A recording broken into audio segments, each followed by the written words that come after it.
क्षमा भैया। लंका विजयी हुई। लंका के नए अधीश्वर का राज्याभिषेक भी हो गया, परंतु जो कार्य सर्वप्रथम अनिवार्य था उस ओर आपका ध्यान ही नहीं गया। अधीर ना हो लक्ष्मण, मैं जानता हूं तुम क्या कहना चाहते हो। लंका विजय हमारा ध्येय नहीं था। यह महायज्ञ वैदेही की मुक्ति के लिए है। फिर भी माता अभी तक खुले गगन तले लंका के अशोक वन में बंधनी है। शांत हो हनुमंत, अब समय आ गया है। लंका नरेश महाराज विभीषण से आज्ञा लेकर लंका में जाओ और जानकी को सारा समाचार सुनाकर संदेश लेकर लौटो। ये क्या कह रहे हैं प्रभु? ध्यान निधान की इच्छा ही आज्ञा है। रघुवीर के आदेश का तुरंत पालन करो महावीर। अब लंका का कोई द्वार अयोध्यानाथ के लिए अलंघ नहीं रहा। जय श्री राम, जय श्री राम, जय श्री राम, जय श्री राम, जय श्री राम। मेरा प्रणाम स्वीकार करो माता। हनुमान। हाँ माता, आपका पुत्र हनुमान श्री राम के विजय का शुभ समाचार लेकर आया है। राक्षसी सेना पराजित हो गई।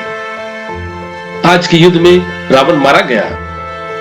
श्री राम ने भैया लक्ष्मण, महाराज विभीषण, महाराज सुग्रीव और वानर सेना की सहायता से उस सैन्य शक्ति का विध्वंस कर दिया जो तीनों लोकों में सबसे अधिक बलशाली और पराक्रमी मानी जाती थी। कौशलपति श्री राम, छोटे भैया लक्ष्मण सब विधि कुशल से है। श्री राम ने तो विभीषण जी को लंका के राज सिंहासन पर भी बिठा दिया है। अब प्रभु ने मुझे आपके पास यह कहने के लिए भेजा है कि वैदेही के उद्धार के लिए जो प्रतिज्ञा की थी, सागर पर सेतु बांधकर भीषण युद्ध में रावण को परास्त करके हमने उसे पूरा कर दिया है। अब देवी अपने आप को पराधीन न समझें। माता, आप इस प्रकार चुप क्यों हैं? आपको मेरी बात पर विश्वास नहीं आया? मुझे आपके चरणों की सौगंध माता, मैंने सब सत्य कहा है। नगर में रावण के 100 यात्रा पर कितना कोलाहल हुआ होगा। क्या आपको यह सुनाई नहीं दिया? माता, आप कुछ बोलिए ना, मुझसे कुछ भूल हुई? नहीं, बस तुमने बात ही ऐसी सुनाई कि जिहा स्तब्ध हो गई। मुंह से कुछ शब्द नहीं निकल पाता जिससे मैं अपने हृदय की अवस्था बताऊं। तुमने वह शुभ समाचार सुनाया है जिससे मुझे तीनों लोकों में ऐसी कोई दुर्लभ वस्तु दिखाई नहीं देती जो तुम्हें इस आनंद के अवसर पर प्रदान करूं। माता, मेरा सबसे बड़ा उपहार आपके आनंद की आंसू है। इनके सामने संसार के सारे मानिक, हीरे, मोती सभी हेच हैं। मेरी इन आंखों ने अपने स्वामी का विजय दृश्य देखा जिससे मुझे संसार का सारा राज मिल गया हो।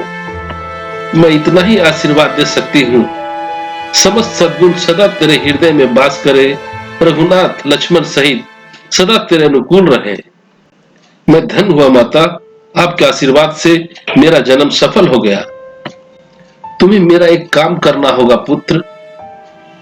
आज्ञा करो माता।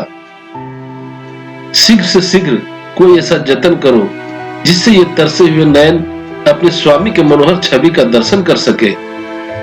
प्रभु से जाकर कहो, अब इतना विलंब क्यों? मुझे श्री चरणों में आने की आज्ञा कब देंगे? अब विलंब नहीं होगा माता। मैं अभी जाकर प्रभु से प्रार्थना करूंगा कि महाराज विभीषण को आज्ञा दे कि तुरंत आपको सम्मान पूर्वक श्री राम के शिविर तक पहुंचा दिया जाए। मुझे आज्ञा दो मां। जय श्री राम। हनुमंत, हनुमंत, कैसी है सीता? प्रभु, आप पूछ रहे हैं कैसी है माता? इससे अच्छा था आप पूछते, क्या अभी तक वैदेही देह धारण किए हुए है? बाणों से विद्ध होकर जिस प्रकार हिरनी छटपटाती है, जल के बिना मीन जिस प्रकार व्याकुल हो जाती है, उसी प्रकार माता अपने प्राणोद्धार के दर्शनों व्याकुल हो रही है। तनिक बताइए तो प्रभु, अब माता को लाने में विलंब किस कारण हो रहा है? अब और विलंब नहीं होगा हनुमंत। तो मैं अभी पवन वेग से जाकर माता को लेकर आता हूं। नहीं हनुमंत, इतनी आतुरता, इतना उतावलापन उचित नहीं। महाराज विभीषण, आज्ञा कुलभूषण, सीता को लाने का समुचित प्रबंध कीजिए। हनुमंत अनुराग अंगद के साथ उसे अशोक वन से मुक्त करके भेज दीजिए। जो आज्ञा अयोध्यानाथ। आइए हनुमान जी। भैया, इतने उद्विग्न क्यों हैं? भाभी को आने में विलंब हो रहा है इसलिए? परंतु आपने मुझे भाभी को लाने क्यों नहीं भेजा? आप नगर में नहीं जा सकते थे, परंतु मैं तो जा सकता था। लक्ष्मण, अग्नि का प्रबंध करना होगा। अग्नि का प्रबंध क्यों?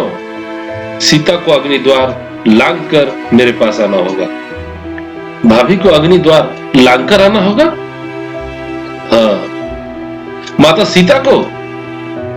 नहीं भैया, यह अत्याचार है, यह अन्याय है।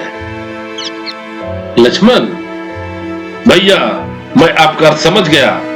इसका अर्थ यह है, माता सीता को अपनी पवित्रता का प्रमाण देने के लिए अग्नि परीक्षा देनी पड़ेगी।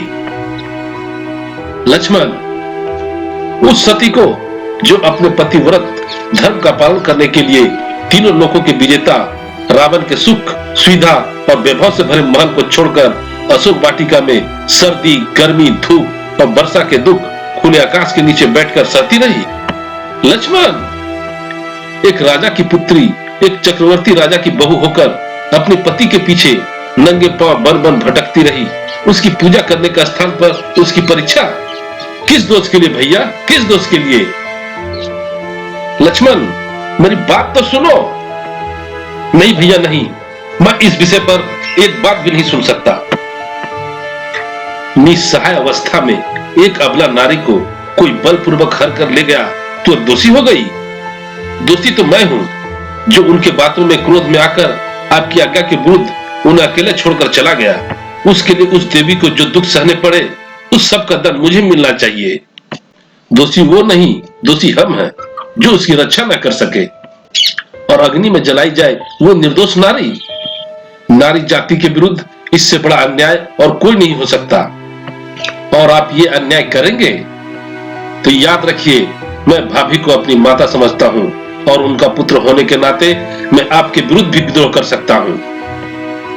ऐसा तुमने कैसे समझ लिया कि मैं सीता की परीक्षा ले रहा हूं या उस पर कोई संदेह कर रहा हूं? सीता, जो एक क्षण के लिए भी कभी मेरे हृदय से दूर नहीं हुई, जिसे मैं पल पल अपने दिव्य चक्षुओं से निहारता रहता हूं, उसकी पतिव्रता और सतीत्व का प्रमाण कोई और देगा क्या मुझे? लक्ष्मण, किसी पुरुष का अपना हृदय यदि किसी नारी का विश्वास नहीं करता, तो उसे दूसरे किसी के प्रमाणों से भी पूर्ण विश्वास नहीं हो सकता। और फिर राम और सीता दो कहां है? एक ही है। मुझे सीता की परीक्षा लेनी हो, इसका अर्थ है मुझे अपने पर विश्वास नहीं, मुझे अपनी परीक्षा लेनी है। मैं जो बात कह रहा हूं उसमें संदेह और परीक्षा का कोई प्रश्न नहीं है। तुम नहीं जानते, यदि सचमुच की सीता को रावण हाथ लगाता तो परम सती के तेज से उसके हाथ जल जाते। ये परीक्षा नहीं है तो ये अग्नि द्वार से लागना, ये सब क्या है? पगले, मुझे अग्निदेव से सीता वापस लेनी है। उसके लिए ये लीला करना आवश्यक है। लीला करना आवश्यक है, अग्निदेव से सीता लेनी है। ये कैसी लीला है भैया? ये क्या गूढ़ रहस्य है? कुछ तो बताओ। तुम सुनो तो तब तो बताऊं ना। तुम तो अपने भैया के विरुद्ध विद्रोह करने की तैयारी कर रहे हो। भैया, आपको मेरी सौगंध है, आप शीघ्र कहिए, ये क्या रहस्य है? सुनो लक्ष्मण, स्वर्ण मिल के आने से पहले मुझे पता चल गया था कि रावण सीता का हरण करने वाला है। और जब एक दिन तुम लकड़ी लेने वन में गए तो मैंने सीता से कहा, सीता, अब वो समय आ गया है जब हमें महत्वपूर्ण नर लीला करनी है। इसके लिए हमें तुम्हारे सहयोग की आवश्यकता है। इसलिए मैं जब तक राक्षसों का नाश न कर लूं, तुम्हें अग्निदेव की सुरक्षा में रहना होगा। जो आज्ञानाथ। हे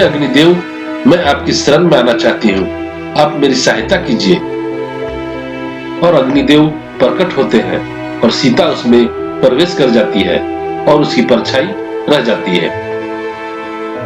हे अग्निदेव, मैं सीता को कुछ काल के लिए आपकी संरक्षण में छोड़ता हूँ। आप देवी की रक्षा कीजिए। अहो भाग्य हमारे, जो आपने मुझे सेवा का अवसर दिया। आओ देवी। इस प्रकार सीता अग्निदेव की सुरक्षा में चली गई और हमारी सहायता के लिए देवी का प्रतिबिंब छाया सीता के रूप में रह गई। इस प्रकार इस गूढ़ रहस्य का तुम्हें आज तक पता नहीं था। भैया, उत्तेजना में मैं क्या कुछ कह गया, मुझे क्षमा कर भैया, मुझे क्षमा कर। और फिर माता सीता कुछ देर में आती हैं और श्री राम के आदेश से लक्ष्मण द्वारा प्रकट की गई अग्नि द्वार लांघकर और सीता पूर्ण रूप में अग्निदेव से श्री राम को मिल जाती हैं।